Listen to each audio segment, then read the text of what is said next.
Epístola de Barnabé. Capítulo 1. Filhos e filhas, eu vos saúdo na paz, em nome do Senhor que nos amou. A fé dos destinatários grandes e ricos são os decretos de Deus a vosso respeito. Acima de tudo, eu me alegro imensamente pelos vossos espíritos felizes e gloriosos, pois dele recebestes a semente plantada em vós mesmos, a graça do dom espiritual.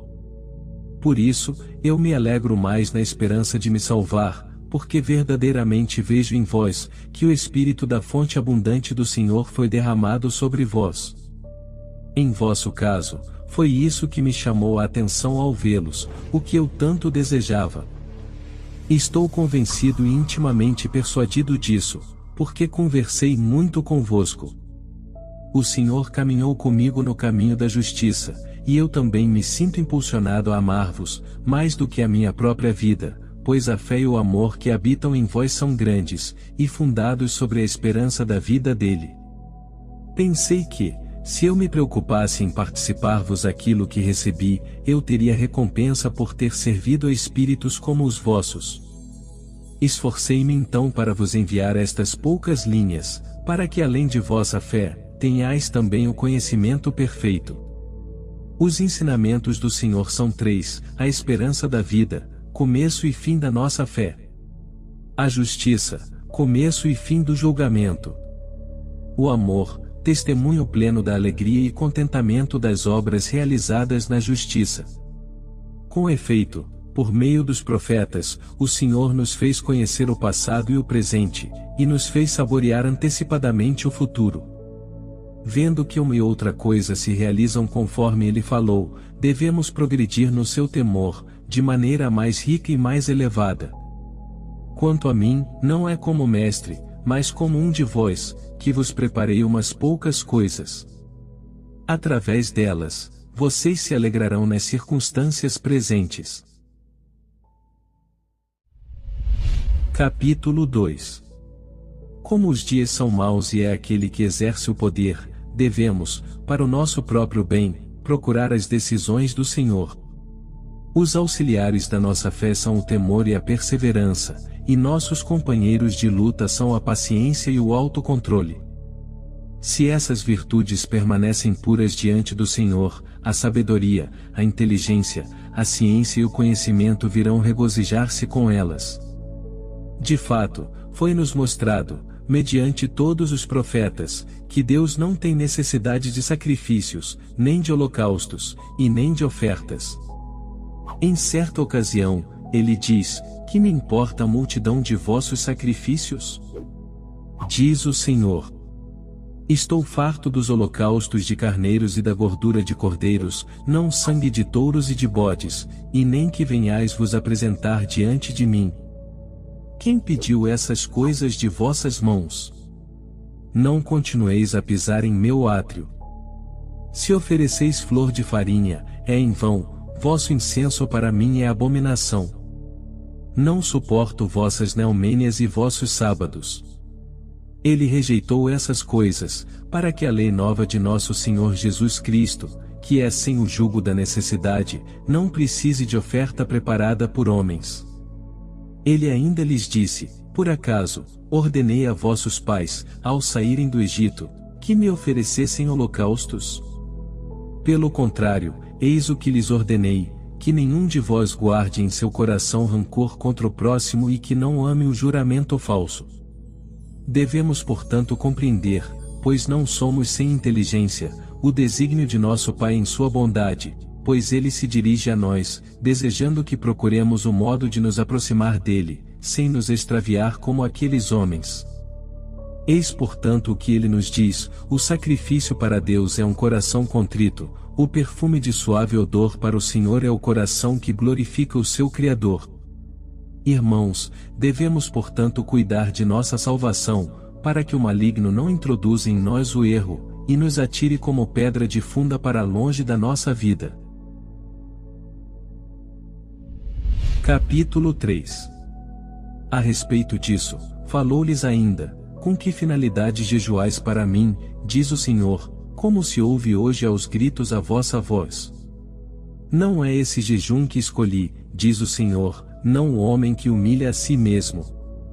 Nem quando dobrais vosso pescoço como um círculo, nem quando vos cobris de pano de saco e cinza, não chameis isso de jejum agradável. Para nós, porém, ele diz, eis o jejum que eu escolhi, diz o Senhor. Desata todas as amarras da injustiça, desfaz as cordas dos contratos iníquos, envia os oprimidos em liberdade, rasga toda escritura injusta, reparte teu pão com os famintos, se vês alguém nu, veste-o, conduz para a tua casa os desabrigados, se vês algum pobre, não o desprezes, não te afastes dos membros de tua família. Então tua luz romperá pela manhã, tuas vestes rapidamente resplandecerão, a justiça irá à tua frente, e a glória de Deus te envolverá. Então outra vez gritarás, e Deus te ouvirá. Ao falar, ele te dirá, eis-me aqui. Isso, se renunciares a tecer amarras, a levantar a mão, a murmurar, e se deres de coração o teu pão ao faminto, e tiveres compaixão da pessoa necessitada. Por isso, irmãos, o paciente Deus, prevendo que o povo, que ele preparou através do seu amado, acreditaria com simplicidade, nos antecipou todas essas coisas, para que nós como prosélitos, não nos arrebentássemos contra a lei deles. Capítulo 4. É preciso, portanto, que examinemos com grande atenção a situação presente, para procurar o que nos pode salvar. Fujamos, pois, radicalmente de todas as obras iníquas, para que as obras iníquas jamais se apoderem de nós. Odiemos o erro do mundo presente, para que sejamos amados no mundo futuro. Não demos à nossa alma liberdade, de modo que ela não tenha poder de correr com os maus e pecadores, a fim de que não nos tornemos semelhantes a eles. O máximo do escândalo se aproxima, conforme está escrito, como diz Enoque. Com efeito, é por isso que o Senhor abreviou os tempos e os dias, a fim de que seu amado chegue mais depressa à herança. Assim diz o profeta, 10 reis reinarão sobre a terra e, depois disso, surgirá um pequeno rei que humilhará 3 reis de uma só vez. Sobre isso, Daniel diz algo semelhante, vi a 4ª besta, maligna, forte e mais terrível do que todas as bestas do mar. Dela brotaram 10 chifres, e desses saiu um pequeno chifre como broto. Este de uma só vez, humilhou 3 dos chifres grandes. Deveis portanto compreender. Além disso peço-vos insistentemente, eu que sou um, e vós. E vos amo a todos e a cada um em particular mais do que a mim mesmo, tomai cuidado para não ficardes como certas pessoas, que acumulam pecados, dizendo que a aliança está garantida para nós. Claro que é nossa. Eles, os judeus, a perderam definitivamente, embora Moisés já a tivesse recebido. De fato a Escritura diz, Moisés jejuou na montanha durante 40 dias e 40 noites, e depois recebeu do Senhor a aliança, as tábuas de pedra escritas pelo dedo da mão do Senhor. Eles porém a perderam, por se terem voltado para os ídolos. Com efeito, assim disse o Senhor, Moisés, Moisés, desce depressa, pois teu povo pecou, aqueles que fizeste sair da terra do Egito. Moisés compreendeu, e jogou as 2 tábuas de suas mãos. A aliança deles foi rompida, para que a de Jesus, o amado, fosse selada em nossos corações pela esperança da fé que nele temos. Querendo escrever muitas coisas, não como mestre, mas como convém a quem ama, não deixando perder nada do que possuímos, apliquei-me a escrever, como vosso humilde servidor.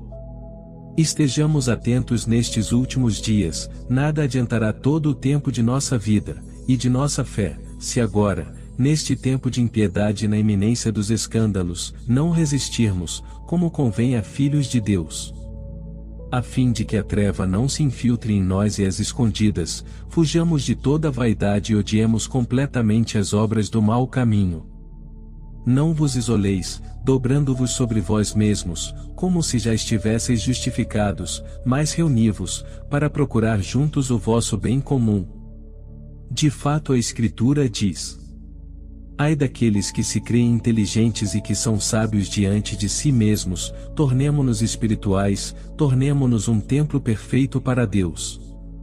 Quanto nos for possível, apliquemo-nos ao temor de Deus e combatamos para observar seus mandamentos, a fim de nos alegrarmos em suas disposições.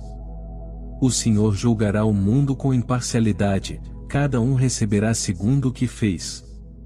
Se for bom, sua justiça o precederá, se for mal, diante dele irá o salário do mal.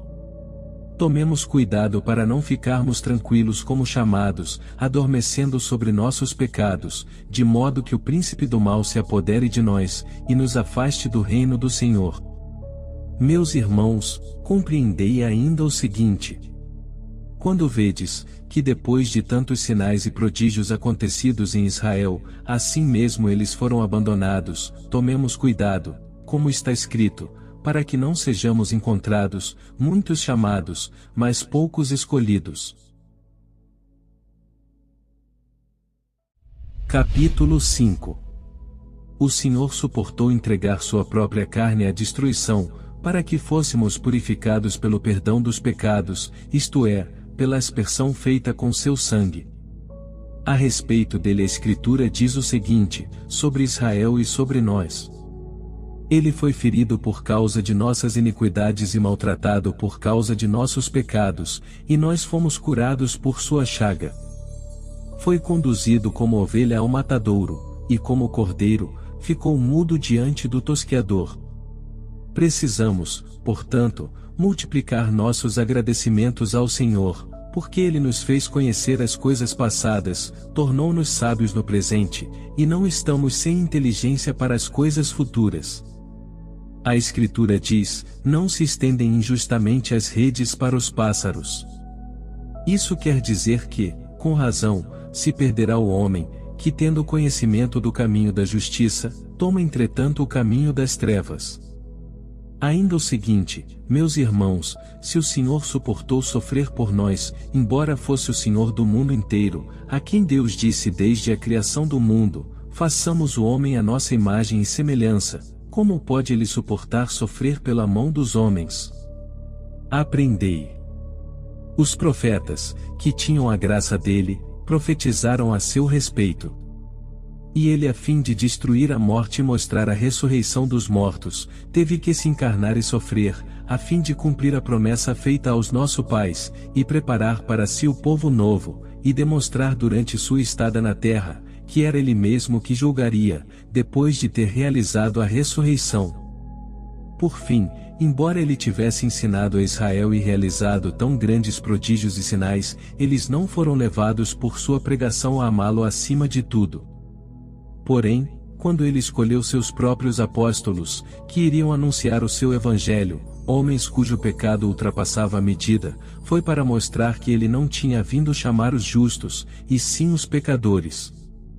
Então ele manifestou que era Filho de Deus. Com efeito, se não se tivesse encarnado, como os homens poderiam ter sido salvos ao vê-lo, uma vez que eles não podem levantar os olhos para olhar de frente os raios do sol, que todavia, um dia deixará de existir, e que é tão somente obra de suas mãos? Se o Filho de Deus se encarnou, foi para levar ao máximo os pecados daqueles que tinham perseguido mortalmente os profetas dele. E por isso que ele suportou. De fato, Deus diz que é deles que vem a ferida de sua carne, quando ferirem o seu pastor, então as ovelhas do rebanho perecerão. Foi ele, porém, que quis sofrer desse modo. Com efeito, era preciso que ele sofresse sobre o madeiro, pois o profeta diz a seu respeito, poupa a minha vida à espada. E transpassa com cravo a minha carne, porque uma assembleia de malfeitores se levantou contra mim. E diz ainda, eis que ofereci minhas costas aos açoites e minha face para as bofetadas. Contudo, mantive o meu rosto como pedra dura. Capítulo 6. O que diz ele, quando cumpriu o mandamento? Quem é que me julga? Coloque-se diante de mim. Ou quem quer ser declarado justo diante de mim? que se aproxime do servo do Senhor. Ai de vós, porque todos vós envelhecereis como a veste, e a traça vos roerá. E o profeta continua: uma vez que ele foi colocado como sólida pedra para esmagar, eis que colocarei nos alicerces de Sião uma pedra de grande valor, escolhida, angular e preciosa. O que diz em seguida? Aquele que nela crer, viverá para sempre. Será que a nossa esperança está numa pedra? De modo nenhum. Mas foi o Senhor que tornou forte a sua carne. Com efeito ele diz: ele me tornou como pedra dura. O profeta continua: a pedra que os construtores rejeitaram tornou-se a cabeça de ângulo. E diz ainda: este é o dia grande e maravilhoso que o Senhor fez. Eu, humilde servo do amor, vos escrevo com simplicidade, para que compreendais. O que diz ainda o profeta? Uma assembleia de malfeitores me rodeou, eles me cercaram como abelhas ao favo, e sobre minhas vestes tiraram sortes. E como era na sua carne que ele devia revelar-se e sofrer, sua paixão foi revelada de antemão. De fato, o profeta diz a respeito de Israel: ai da vida deles, pois conceberam um desejo mau contra si mesmos, dizendo: amarremos o justo, porque ele nos incomoda. Que lhes diz Moisés, outro profeta? Eis o que diz o Senhor Deus: entrai na terra boa, que o Senhor prometeu a Abraão, Isaque e Jacó. Tomai posse dessa terra, onde correm leite e mel. O que diz a sabedoria? Aprendei, ponde vossa esperança em Jesus, que deve revelar-se a vós na carne. Com efeito, o homem é terra que sofre, pois é da terra que Adão foi plasmado.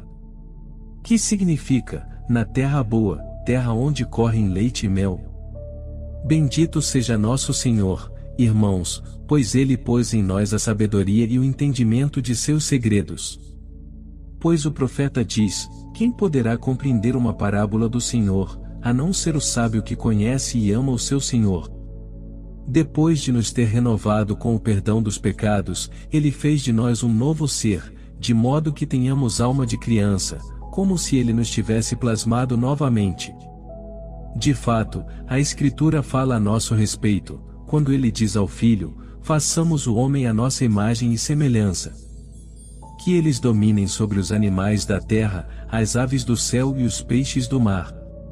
E vendo que nós éramos boa criação, o Senhor disse: crescei, multiplicai-vos e enchei a terra. Foi isso que ele disse ao Filho. Vou agora te mostrar como ele fala de nós: ele realizou segunda criação nos últimos tempos. O Senhor diz: eis que faço as últimas coisas como as primeiras. Nesse sentido, assim falou o profeta: entrai na terra onde correm leite e mel, e dominai-a. Eis-nos, portanto, criados de novo, conforme o que ele diz ainda por outro profeta: eis, diz o Senhor, que arrancarei deles, isto é, daqueles que o Espírito do Senhor via de antemão os corações de pedra, e implantarei neles corações de carne. De fato, é na carne que ele devia manifestar-se e habitar em nós. Com efeito, meus irmãos, nossos corações assim habitados formam um templo santo para o Senhor. E o Senhor diz ainda: como me apresentarei diante do Senhor e serei glorificado? Ele diz: celebrar-te-ei na assembleia de meus irmãos, e cantarei teus louvores em meio à assembleia dos santos. Portanto, somos nós que ele fez entrar na terra boa. E o que significam o leite e o mel? É porque a criança é nutrida primeiro com o mel e depois com o leite. Igualmente nós, alimentados pela fé na promessa e na palavra, vivemos dominando a terra. Ora, ele tinha dito antes, que eles cresçam, se multipliquem e dominem os peixes. E quem pode hoje dominar as feras, ou os peixes, ou os pássaros do céu? Devemos compreender que dominar implica poder, a fim de que aquele que ordena possa dominar. Se hoje não é assim, ele nos disse o tempo, quando formos perfeitos para sermos herdeiros da aliança do Senhor. Capítulo 7. Compreendei, portanto, filhos da alegria, que o bom Senhor nos revelou tudo de antemão, para que saibamos a quem constantemente celebrar com ação de graças. Se o Filho de Deus, que é Senhor e julgará os vivos e os mortos, sofreu para nos dar a vida por meio de seus ferimentos, acreditamos que o Filho de Deus não podia sofrer, a não ser por causa de nós. Além disso, já crucificado, deram-lhe a beber vinagre e fel. Escutai como os sacerdotes do templo se expressaram sobre isso. O mandamento escrito dizia: quem não jejuar no dia do jejum, será condenado à morte. O Senhor deu esse mandamento, porque também ele devia oferecer a si próprio pelos nossos pecados, como receptáculo do Espírito, em sacrifício, a fim de que fosse cumprida a prefiguração manifestada em Isaque, oferecido sobre o altar. O que diz ele por meio do profeta? Que comam, durante o jejum, do bode oferecido por todos os pecados. Notai bem, e que todos os sacerdotes, e somente eles, comam as vísceras não lavadas com vinagre. Por que isso? Porque vós me fareis beber fel com vinagre, a mim que ofereci minha carne pelos pecados do meu novo povo. Somente vós comereis, enquanto o povo jejuará e se flagelará com um pano de saco e cinza. Isso era para mostrar que ele deveria sofrer na mão deles. Como ele ordenou? Prestai atenção, tomai 2 bodes bonitos e iguais, e oferecei-os em sacrifício, que o sacerdote tome o primeiro como holocausto pelos pecados. E o que farão com o outro? Ele diz: o outro é maldito. Notai como a figura de Jesus é manifestada. Cuspi todos nele, traspassai-o, coroai sua cabeça com lã escarlate, e desse modo, seja expulso para o deserto. Feito isso, aquele que leva o bode o conduz ao deserto, tira-lhe a lã e a coloca sobre um arbusto chamado sarça, cujos frutos costumamos comer quando nos encontramos no campo. Somente os frutos da sarça são doces. O que significa isso? Prestai atenção, o primeiro bode sobre o altar, o outro é maldito. Justamente o maldito é que é coroado. É que eles o verão, naquele dia, trazendo sobre sua carne o manto escarlate, e dirão: não é este que outrora crucificamos, depois de o ter desprezado, transpassado e cuspido? Na verdade, era este que então se dizia Filho de Deus. Qual a sua semelhança com aquele? São bodes semelhantes, belos, iguais, para que quando o virem, então fiquem espantados com a semelhança do bode. Eis portanto a figura de Jesus que devia sofrer. E por que se coloca a lã no meio dos espinhos? É uma figura de Jesus proposta para a igreja, porque os espinhos são terríveis, aquele que quer pegar a lã escarlate deve sofrer muito, e deve apossar-se dela através da dor. Ele diz: dessa forma, aqueles que desejam ver-me e alcançar o meu reino, devem passar por tribulações e sofrimentos, para se apossar de mim. Capítulo 8. E que figura pensais que representa o mandamento dado a Israel? Os homens que têm pecados consumados, ofereçam a novilha, a imolem, e depois queimem? Além disso, as crianças deviam recolher as cinzas, colocá-las nos vasos, enrolar a lã escarlate num pedaço de madeira, de novo aqui a imagem da cruz, a lã escarlate e o hisopo. E assim, as crianças deviam aspergir todos os membros do povo, para que ficassem purificados dos pecados. Reconhecei como ele vos fala com simplicidade: a novilha é Jesus, os pecadores que a oferecem são aqueles que o conduziram para ser imolado. Basta com esses homens, basta com a glória dos pecadores, as crianças que fazem a aspersão, são aqueles que nos anunciaram a remissão dos pecados e a purificação do coração. A eles foi conferida a autoridade de anunciar o Evangelho, e são 12 para testemunhar as tribos, pois as tribos de Israel eram 12. E por que são 3 crianças que fazem a aspersão? Para testemunhar Abraão, Isaque e Jacó, que são grandes diante de Deus. E a lã sobre o madeiro? Ela significa que o reino de Jesus está sobre o madeiro e os que nele esperam viverão para sempre. Contudo, por que se põem juntos a lã e o hisopo? Porque no seu reino haverá dias maus e poluídos, durante os quais seremos salvos. Com efeito, é pelo respingo poluído do hisopo que se cura aquele cuja carne está doente. E por isso que esses acontecimentos são tão claros para nós, mas para eles tão obscuros, pois eles não ouviram a voz do Senhor. Capítulo 9.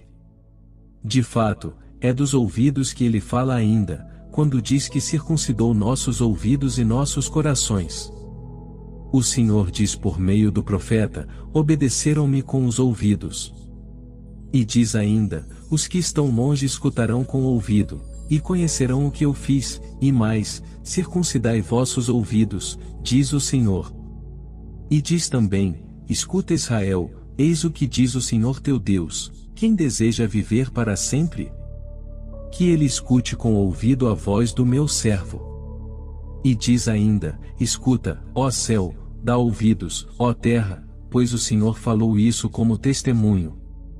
E diz mais: escutai a palavra do Senhor, príncipes deste povo. E diz ainda: filhos, escutai a voz que grita no deserto. Ele portanto circuncidou nossos ouvidos, para que escutemos a palavra e creiamos. Contudo, a circuncisão, na qual eles depositavam confiança, foi rejeitada. De fato, ele dissera que a circuncisão não devia ser da carne, mas eles transgrediram porque um anjo mau os enganou. Todavia, ele lhes diz: assim fala o Senhor vosso Deus, é aí que encontro o mandamento: não semeeis entre os espinhos, mas circuncidai-vos para o vosso Senhor. E o que diz ele? Circuncidai a maldade do vosso coração. E diz ainda: eis, diz o Senhor, que todas as nações têm o prepúcio incircunciso, mas este povo tem o coração incircunciso. Vós porém direis: o povo recebeu a circuncisão como selo. Contudo, todos os sírios, os árabes e todos os sacerdotes dos ídolos também têm a circuncisão. Pertencem também eles à sua aliança? Até os egípcios praticam a circuncisão. Filhos do amor, aprendei mais particularmente estas coisas. Abraão, praticando por primeiro a circuncisão, circuncidava porque o Espírito dirigia profeticamente seu olhar para Jesus, dando-lhe o conhecimento das 3 letras. Com efeito, ele diz: e Abraão circuncidou entre os homens de sua casa 318 homens. Qual é, portanto, o conhecimento que lhe foi dado? Notai que ele menciona em primeiro lugar os 18, e depois fazendo distinção, os 300. 18 se escreve I, que vale 10, e H, que representa 8. Tens aí, e, sous igual Jesus. E como a cruz em forma de T devia trazer a graça, ele menciona também 300 igual T. Portanto, ele designa claramente Jesus pelas 2 primeiras letras, e a cruz pela terceira. Quem depositou em nós o dom do seu ensinamento sabe bem disto: ninguém recebeu de mim ensinamento mais digno de fé. Sei, porém, que vós sois dignos. Capítulo 10. Moisés disse: não comereis porco, nem águia, nem gavião, nem corvo, nem peixe algum que não tenha escamas. Porque ele tinha em mente 3 ensinamentos. Por fim, ele diz a eles no Deuteronômio: exporei a esse povo as minhas decisões. A proibição de comer não é portanto mandamento de Deus, pois Moisés falava simbolicamente. Eis o significado do que ele diz sobre o porco. Não te ligarás a esses homens que se assemelham aos porcos, isto é, que quando vivem na abundância, se esquecem do Senhor, mas na necessidade reconhecem o Senhor. Assim é o porco: enquanto está comendo ele não conhece seu dono, mas quando está com fome, ele grunhe, e uma vez tendo comido, volta a se calar. Ele diz: também não comerás a águia, nem o gavião, nem o milhafre, nem o corvo, isto é, não te ligarás, imitando-os, a esses homens que não sabem ganhar o alimento por meio do trabalho e do suor, mas que em sua injustiça arrebatam o bem alheio. Andam com ar inocente, mas espionam e observam a quem vão despojar por ambição. Eles são como essas aves, as únicas que não providenciam o alimento por si próprias, mas se empoleiram ociosamente, procurando a ocasião de se alimentar da carne dos outros, são verdadeiros flagelos por sua crueldade. Ele continua: não comerás moreia, nem polvo, nem molusco, isto é, não te assemelharás, ligando-te a esses homens que são radicalmente ímpios, e já estão condenados à morte. O mesmo acontece com esses peixes, são os únicos amaldiçoados, que nadam nas profundezas, sem subirem como os outros, permanecem no fundo da terra, habitando o abismo. Também não comerás a lebre. Por que razão? Isso quer dizer, não serás pederasta, nem imitarás aqueles que são assim. Porque a lebre, a cada ano, multiplica seu ânus. Ela tem tantos orifícios quanto o número de seus anos. Também não comerás a hiena.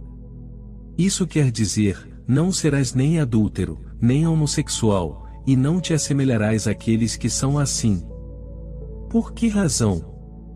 Porque esse animal muda de sexo todos os anos e torna-se ora macho, ora fêmea. Ele odiou também a doninha. Muito bem, não serás como aqueles que cometem, como se diz, iniquidade com a boca por depravação, nem te ligarás a esses depravados que cometem iniquidade com sua boca. De fato, esse mal se concebe pela boca. Moisés, tendo recebido tríplice ensinamento sobre os alimentos, usou linguagem simbólica, eles porém o entenderam sobre os alimentos materiais, por causa do desejo carnal. Davi recebeu o conhecimento desse mesmo ensinamento tríplice. Ele fala de forma semelhante: feliz o homem que não vai ao conselho dos ímpios, como os peixes que se movem nas trevas para o fundo, e que não para no caminho dos pecadores, como aqueles que aparentam temer ao Senhor, mas pecam como o porco, e que não se assentou na cátedra da pestilência, como as aves que se postam para a rapina. Aí tendes perfeitamente o que se refere à comida. Conclusão. Moisés, porém, disse: comei de todo animal que tem o casco fendido e que rumina. O que ele quer dizer? Que tal animal, quando recebe a comida, conhece aquele que o alimenta, e quando repousa parece que se alegra com ele. Disse o bem, considerando o mandamento. Que quer ele dizer? Vinculai-vos àqueles que temem o Senhor, que meditam no coração sobre o sentido exato da palavra que receberam, que ensinam e observam as decisões do Senhor, que sabem que a meditação é alegre exercício, e que ruminam a palavra do Senhor. O que significa o casco fendido? É que o justo caminha neste mundo e espera o mundo santo.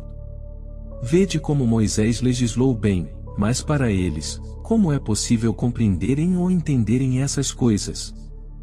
Nós, tendo compreendido exatamente os mandamentos, os exprimimos como o Senhor desejou. Por isso, Ele circuncidou nossos ouvidos e nossos corações, para compreendermos essas coisas. Capítulo 11. Pesquisemos se o Senhor teve intenção de falar antecipadamente, sobre a água e sobre a cruz. Quanto à água, está escrito que Israel não teria recebido o batismo que leva à remissão dos pecados, mas que eles próprios teriam constituído um. Com efeito, diz o profeta: pasma, ó céu, e que a terra trema ainda mais, pois este povo cometeu mal duplo, eles me abandonaram, a mim que sou a fonte viva da água, e cavaram para si mesmos uma cisterna de morte. Por acaso o Sinai, minha montanha santa, é rocha deserta? Vós sereis como os passarinhos que voam, quando se lhes tira o ninho. E o profeta diz ainda: eu marcharei à tua frente, aplanarei as montanhas, quebrarei as portas de bronze, despedaçarei as trancas de ferro, e te darei tesouros secretos, escondidos, invisíveis, a fim de que saibam que eu sou o Senhor Deus. Tu habitarás numa caverna alta de rocha sólida, onde a água não falta nunca. Vereis o Rei em sua glória, e vossa alma meditará no temor do Senhor.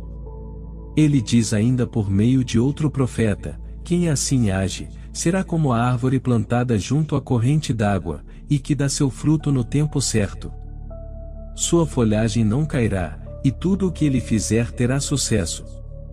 Não são assim os ímpios, não são assim, eles são antes, como a poeira que o vento espalha na face da terra.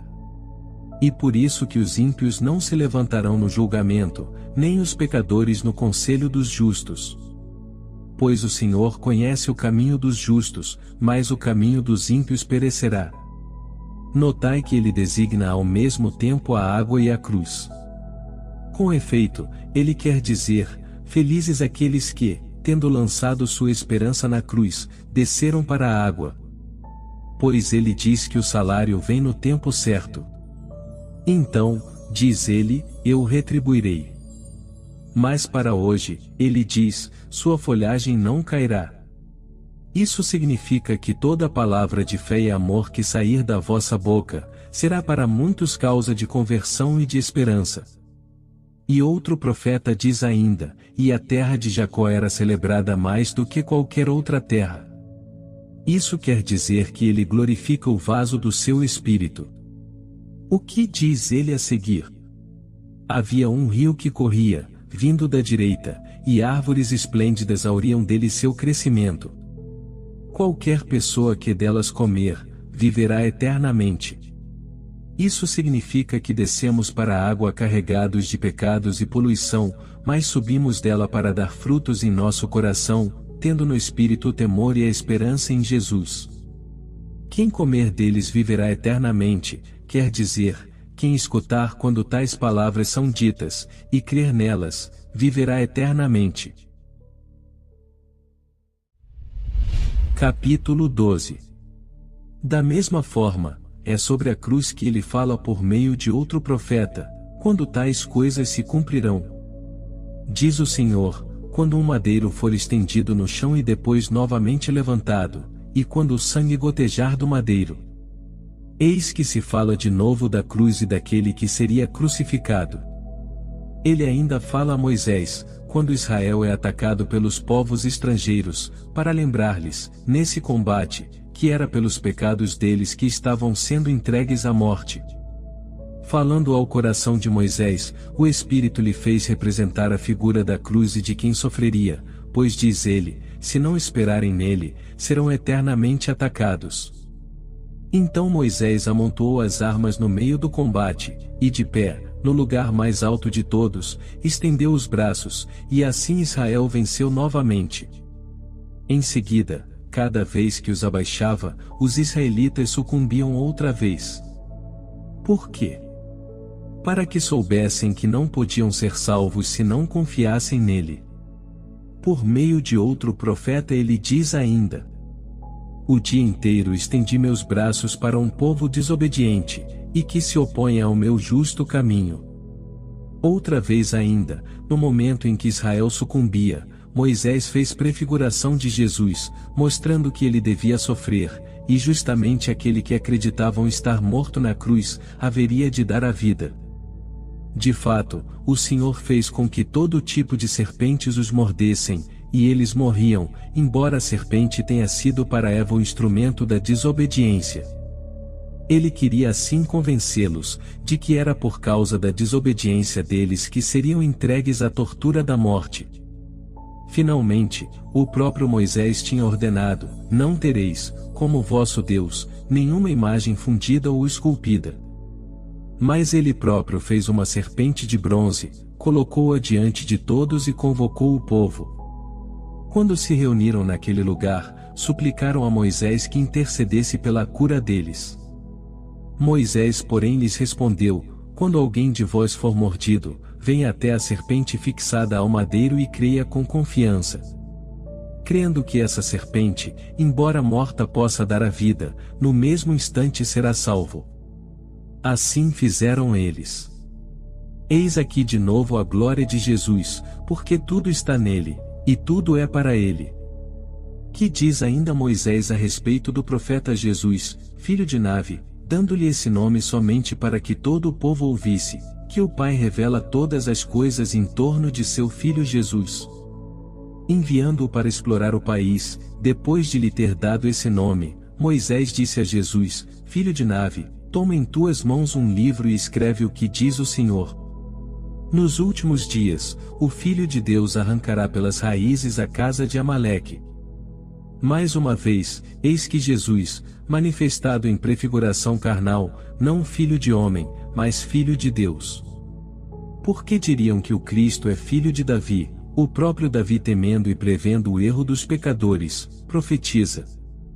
Disse o Senhor ao meu Senhor, assenta-te à minha direita, até que eu ponha os teus inimigos como estrado para teus pés.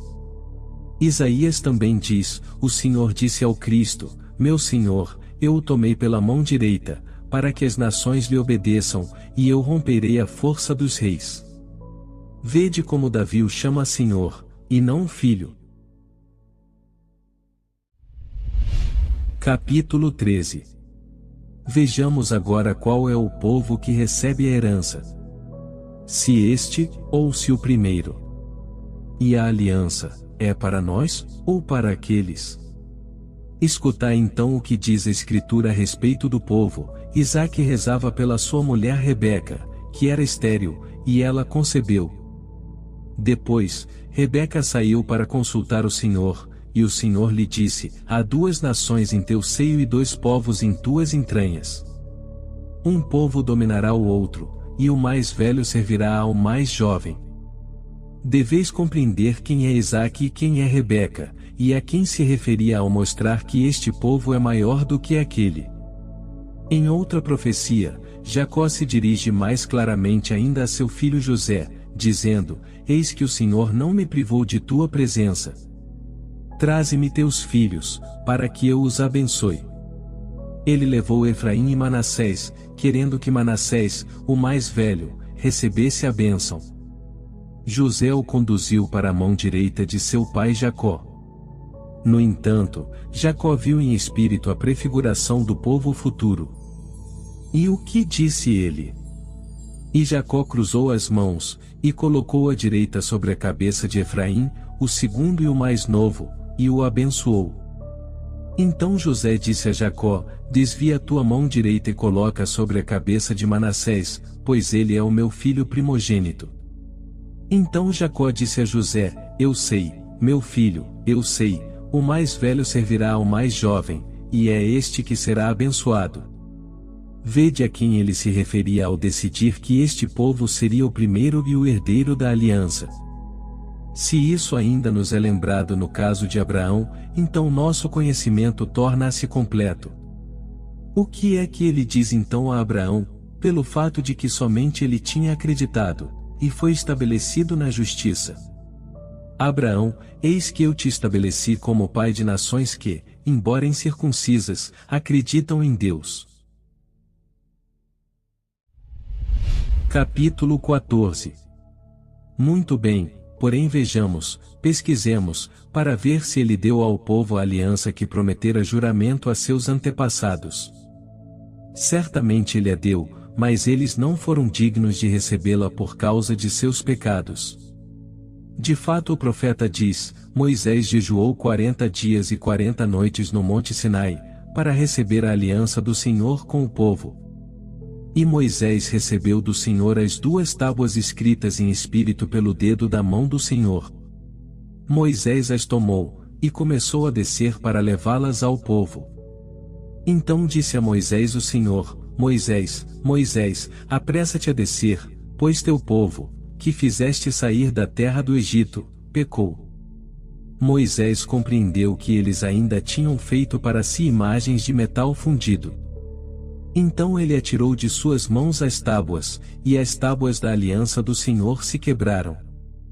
Moisés portanto a recebeu, mas eles não foram dignos dela. Aprendei como nós a recebemos. Moisés a recebeu como servo, mas o próprio Senhor, depois de sofrer por nós, nos entregou como o povo da herança. Ele apareceu, para que aqueles levassem ao máximo a medida dos pecados e nós recebêssemos a aliança mediante o Senhor Jesus, o herdeiro.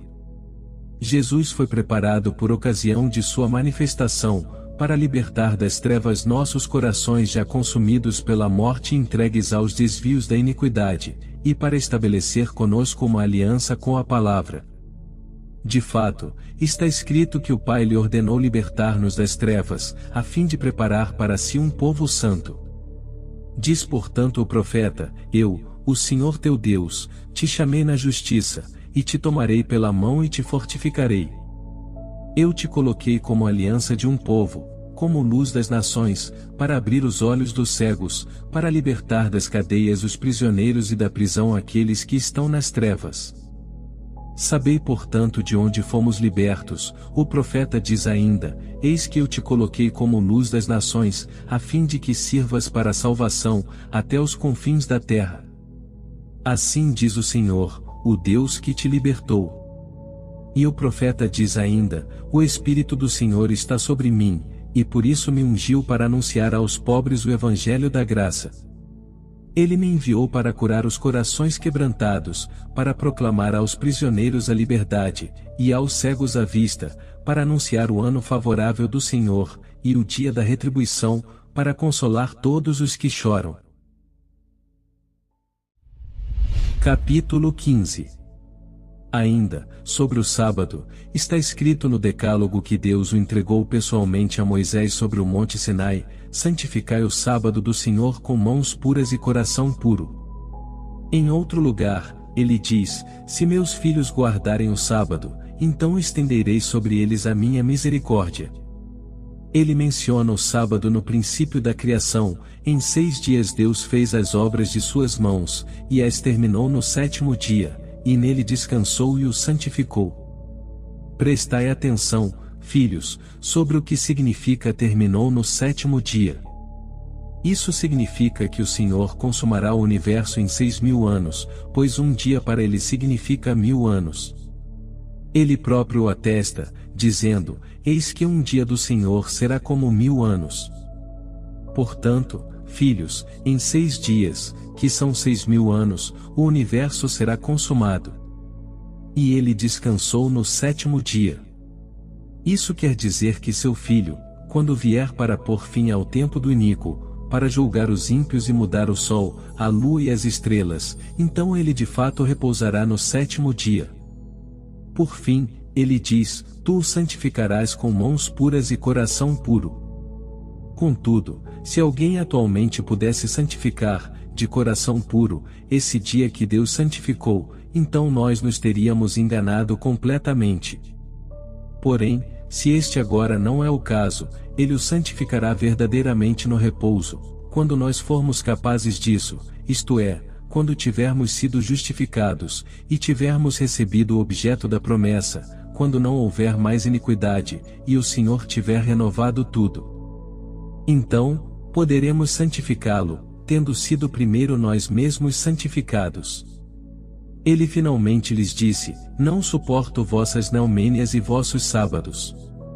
Vede como ele diz: Não são os sábados atuais que me agradam, mas aquele que eu fiz, e no qual depois de ter levado todas as coisas ao repouso, farei o início do 8º dia, isto é, o começo de outro mundo. Eis porque celebramos como festa alegre o 8º dia, no qual Jesus ressuscitou dos mortos, e depois de se manifestar, subiu aos céus. Capítulo 16. No que se refere ao templo, eu vos direi ainda como esses infelizes extraviados, puseram sua esperança num edifício, como se fosse a casa de Deus, e não no Deus deles que os criou. Com efeito, quase como os pagãos, eles o consagraram no templo. Mas, como fala o Senhor, abolindo-o? Aprendei: quem mediu o céu com o palmo e a terra com a mão? Não fui eu. Diz o Senhor: o céu é o meu trono e a terra é o estrado dos meus pés. Que casa construireis para mim, ou qual será o lugar do meu repouso? Vede como era vã a esperança deles. Por fim, ele diz ainda: eis, aqueles que destruíram esse templo, eles mesmos o edificarão. E o que está acontecendo? De fato, por causa da guerra deles, o templo foi destruído pelos inimigos, e agora os mesmos servos dos inimigos o reconstruirão. Ele tinha igualmente revelado que a cidade, o templo e o povo de Israel seriam entregues. Com efeito, a Escritura diz: acontecerá no fim dos dias que o Senhor entregará à destruição as ovelhas do pasto, o aprisco e a sua torre. E aconteceu conforme o Senhor tinha dito. Indaguemos se existe um templo de Deus. Sim, existe, onde Ele mesmo diz que o há de construir e aperfeiçoar. De fato, está escrito: quando a semana estiver terminada, será construído um templo de Deus, com esplendor, sobre o nome do Senhor. Acho, pois, que existe um templo. E como ele será construído sobre o nome do Senhor? Aprendei: antes que acreditássemos em Deus, nossos corações eram uma habitação corruptível e frágil, exatamente como um templo construído por mão humana. Com efeito, estava cheio de idolatria e era casa de demônios, pois todas as nossas ações se opunham a Deus. Contudo, ele será construído sobre o nome do Senhor. Estai atentos, para que o templo do Senhor seja construído com esplendor. De que modo? Aprendei: recebendo o perdão dos pecados e pondo nossa esperança no nome, nós nos tornamos novos, recriados desde o princípio. É por isso que Deus habita verdadeiramente em nós, tornando-nos sua morada. Como? Pela sua palavra de fé, pelo chamado da sua promessa, pela sabedoria das suas leis, pelos mandamentos da doutrina, e Ele próprio profetizando em nós, habitando em nós, abrindo para nós a porta do templo, que é a nossa boca, e dando-nos o arrependimento, Ele nos introduz no templo incorruptível. De fato, quem deseja ser salvo não olha para o homem, mas para aquele que habita nele, e fala por meio dele.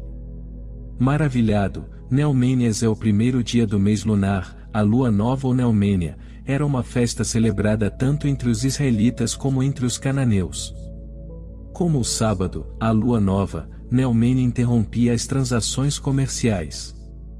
De não ter ouvido as palavras daquele que fala através de uma boca humana, nem de ter desejado ouvi-las.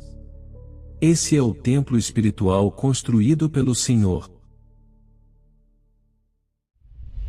Capítulo 17. Eu vos expliquei essas coisas com a maior simplicidade possível, e espero não ter deixado nada de lado. Com efeito, se vos escrevesse sobre o presente ou o futuro, não compreenderíeis, pois isso permanece em parábolas. Capítulo 18. Sobre esse assunto, chega. Passemos para outro tipo de conhecimento e ensinamento. Existem dois caminhos de ensinamento e autoridade, o da luz e o das trevas. A diferença entre os dois é grande. De fato, sobre um estão postados os anjos de Deus, portadores da luz, e sobre o outro, os anjos de Satanás. Um é senhor de eternidade em eternidade, o outro é príncipe do presente tempo da iniquidade.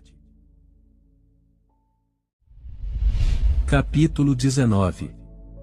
Este é o caminho da luz. Se alguém quer andar no caminho e chegar ao lugar determinado, que se esforce em suas obras.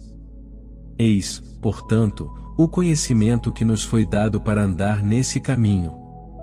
Ama aquele que te criou, teme aquele que te formou, glorifica aquele que te resgatou da morte. Sê simples de coração e rico de espírito. Não te ligues àqueles que andam no caminho da morte. Odeia tudo o que não é agradável a Deus. Odeia toda hipocrisia. Não abandones os mandamentos do Senhor, não te engrandeças a ti mesmo, mas sê humilde em todas as circunstâncias. Não te arrogues glória, não planejes o mal contra o teu próximo. Não te entregues à insolência. Não pratiques a prostituição nem o adultério, nem a pederastia. Não divulgues a palavra de Deus entre pessoas impuras. Não faças diferença entre as pessoas, ao corrigir alguém por sua falta. Sê manso, tranquilo, respeitando as palavras que ouviste. Não sejas vingativo para com teu irmão. Não fiques hesitando sobre o que vai ou não acontecer. Não tomes em vão o nome do Senhor. Ama o teu próximo mais do que a ti mesmo. Não mates a criança no seio da mãe, nem logo que ela tiver nascido. Não te descuides de teu filho ou de tua filha, pelo contrário, dá-lhes instrução desde a infância no temor do Senhor. Não cobices os bens do teu próximo. Não sejas avarento, não te juntes de coração com os grandes, mas conversa com os justos e pobres. Aceita como boas as coisas que te acontecem, sabendo que nada acontece sem o consentimento de Deus. Não sejas dúplice no pensar e no falar, porque a duplicidade é armadilha mortal. Sê submisso a teus senhores, com respeito e reverência, como à imagem de Deus. Não deis ordens com rudeza ao teu servo ou à tua serva, pois eles esperam no mesmo Deus que tu, para que não percam o temor de Deus, que está acima de uns e de outros. Com efeito, ele não vem chamar a pessoa pela aparência, mas aqueles que o Espírito preparou. Compartilha tudo com o teu próximo, e não digas que são coisas tuas. Se estais unidos nas coisas incorruptíveis, tanto mais nas coisas corruptíveis.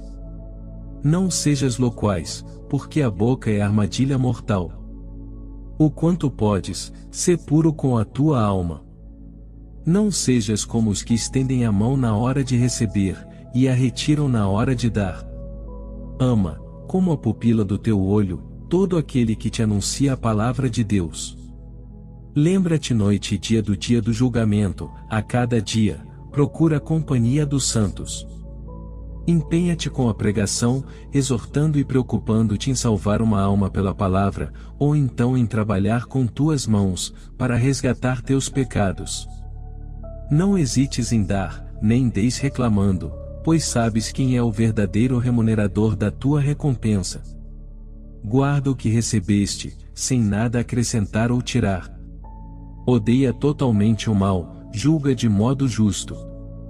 Não provoques divisão, pelo contrário, reconcilia aqueles que brigam entre si. Confessa os teus pecados. Não te apresentes em má consciência para a oração. Capítulo 20. O caminho da treva é tortuoso e cheio de maldições. De fato, em sua totalidade, ele é o caminho da morte eterna nos tormentos.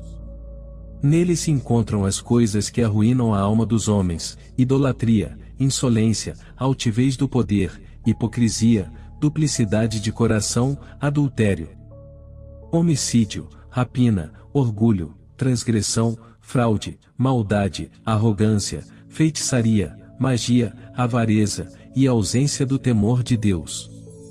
São os que perseguem os bons, odeiam a verdade, amam a mentira, ignoram a recompensa da justiça, não se ligam ao bem nem ao julgamento justo. Não cuidam da viúva e do órfão, não vigiam para o temor de Deus, mas para o mal, afastam-se da mansidão e da paciência. Amam as vaidades, correm atrás da recompensa, não têm misericórdia para com o pobre, recusam ajudar o oprimido. Difamam facilmente, ignoram o seu Criador, matam crianças, corrompem a imagem de Deus. Não se compadecem do necessitado, não se importam com os atribulados, defendem os ricos, são juízes injustos com os pobres, e por fim, são pecadores consumados. Capítulo 21. É bom, portanto, aprender as sentenças do Senhor que estão escritas, e a elas conformar o comportamento. Com efeito, aquele que as pratica será glorificado no reino de Deus, mas aquele que escolher o outro caminho perecerá com suas obras. Por isso, existe ressurreição, e por isso existe retribuição. A vós, que sois superiores, peço que aceitem um conselho da minha benevolência, tendes no meio de vós pessoas para com as quais praticar o bem. Não deixem de o fazer. Está próximo o dia, no qual todas as coisas perecerão com o maligno. Está próximo o Senhor, justo com a sua retribuição. Peço-vos ainda, sede bons legisladores para vós mesmos, permanecei fiéis conselheiros para vós mesmos, afastai de vós toda hipocrisia. O Deus, que reina sobre o mundo inteiro, vos dê sabedoria, inteligência, ciência, conhecimento de suas decisões, e perseverança. Deixai-vos instruir por Deus, procurando o que o Senhor quer de vós, e praticai-o, para que vos encontreis no dia do julgamento. Se vos recordais do bem, lembrai-vos de mim ao meditar sobre essas coisas. Desse modo, meu desejo e minha vigilância levarão a realizar algum bem. Peço-vos com insistência, como uma graça, enquanto o belo vaso ainda está convosco, não negligencieis nada das vossas coisas, mas buscai-as constantemente, e cumpri todos os mandamentos, pois eles são dignos. Eis porque me esforcei em vos escrever, segundo minhas possibilidades. Eu vos saúdo, filhos do amor e da paz. Que o Senhor da glória e de toda graça esteja com o vosso espírito.